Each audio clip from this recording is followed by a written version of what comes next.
Hello and welcome to this tutorial of me painting a beautiful scene from the Grand Canyon. Now, I particularly love this painting or this reference because on first glance it looks like there's so much detail. But this tutorial, I'm going to walk you through about how to really truly be able to see and simplify those details to make it work for you. So as you can see right now, I have some grids overlaid on top, and I've basically put down the basic gestural lines that I think this reference photo has. You can see the cliffs are all sloping kind of down to the lower third towards where those little tiny people are. And those people are actually a great sense of scale, or they provide a great sense of comparison and scale to those big, tall, monolithic cliffs. So all those gestural lines, when you first attack a painting or approach a painting, you want to look for these really simple lines. It's not about going right away into the detail, trying to work in one area, perfect that area, then go to another area. When you tunnel vision yourself like that, chances are you're going to have some areas of your painting that don't speak or don't vibe with other areas of your painting because you're not looking at your painting as a whole.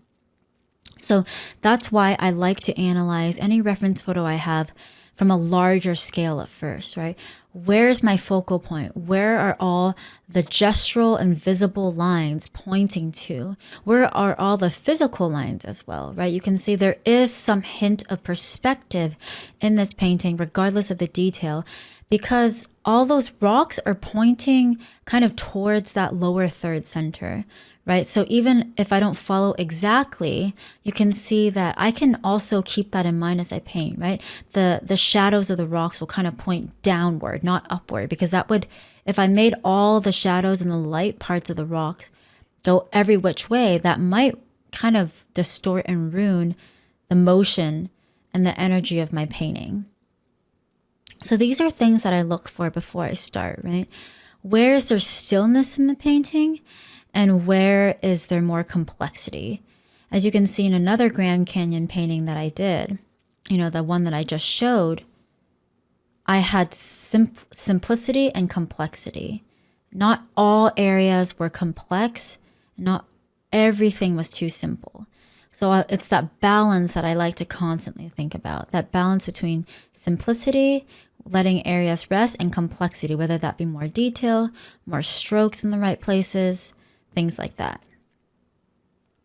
So I've got my basic sketching on the left, and you can see it's pretty minimalistic, right? I'm not going to go on and sketch every single groove. That's just going to be gone and covered in 2 seconds, even if I do that. So for me, it's kind of a waste of time. For me, I like to have the general lay-in, and then I really just paint in my shadow and my light shapes. Some people like to have a more solid detail block in with line. If that's you, go for it. But sometimes I know that can be a hindrance because you're relying on those lines so much. You're afraid to cover and paint those lines, and you're afraid to go past the lines and the boundaries. So this is why, personally for me, this is my method and my workflow. And as you can see, I'm using a big block and brush to establish where all my shadow shapes are first. The dark shapes, dark and shadow can be slightly different. Okay. I will go into that in more detail in my digital painting mentorship. In this case, when we squint at the reference photo on the right, you can get a pretty good idea of what's in shadow and what's in light. Now, a question that I like to ask myself is, what percentage of my painting is going to be in shadow, and what percentage of my painting is going to be in the light?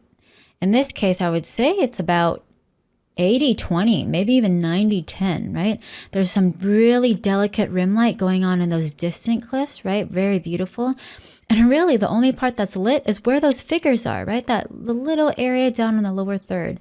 But guess what? That's where your eye goes to, right? Where your eye goes to is the area of highest contrast. And the area of highest contrast is where that area is in the lower third, where I'm going to put the people, where I'm going to put the focal point, right? That's where you want your story to unfold.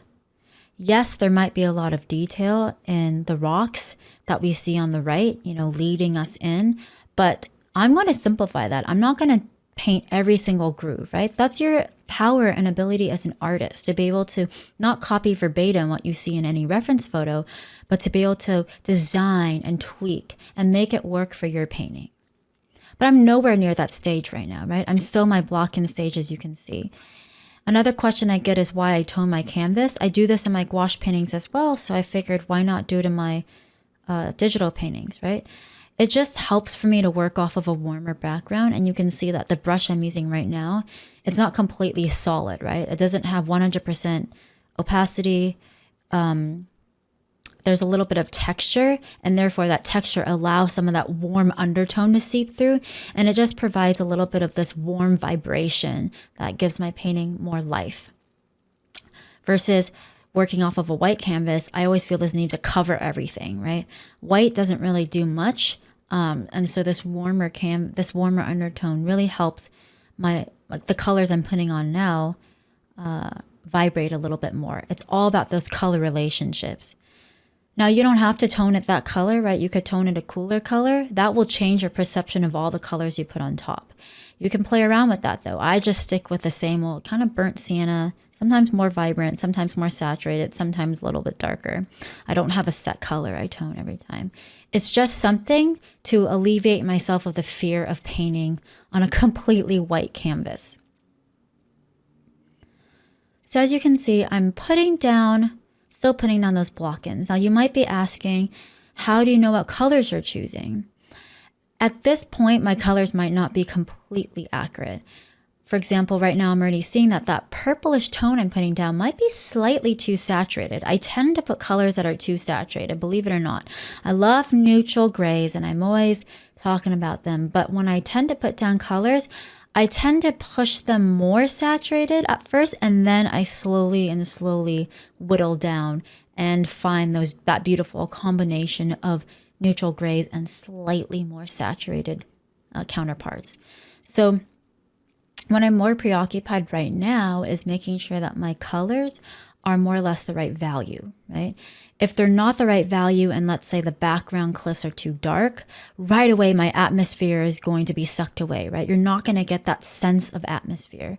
So more than anything, I'm focusing on making sure that my values over the saturation or temperature of my color is correct. Later on, as I continue to refine, then I will really focus on, okay, is this too warm? Is this too cool? Is this too saturated? And refine through there. So my 3-step process I like to sort of think about in my head is the value correct? Is the saturation correct? And then is the temperature too warm or too cool? Those are sort of the invisible steps I go through. Nowadays I think I probably tackle it all at once. But if you're new to painting, that might be something that can help you if thinking about the value, saturation, and temperature and all that stuff is too overwhelming. And I understand it can be super overwhelming. So now that I've got most of my shadow shapes blocked in, right, I'm now starting to just whittle in that light. And that light is going to help me separate my shapes and my masses a little bit, right? It's going to help me separate that right cliff from the distant cliffs. And that's how you're going to start pushing the foreground forward and pushing the background backwards. And so I usually tend to start with my shadow shapes first. I don't, especially because this painting is, like we established before, like 85% or more in shadow. I'm definitely going to start with my shadow masses first. And I would say that before I blocked in my masses first, right? These are very much large masses. And I would say this painting has maybe like 3 to 4 major masses. And I would maybe even 2, to be honest, because I honestly tie in that left little hill and the ground and the right set of rocks as one mass. When you squint, they all come together. And then the background rocks as another mass, right? The background cliffs. So the more you can simplify your painting into less masses, the more clear your painting might turn out. Not always, but the more, I guess, solid, because you're not overburdened with, oh, the ground, oh, the left hill. Oh, the right rocks. Oh, the background. Oh, this rock. Oh, this little tiny piece. I like to start off with the biggest masses first.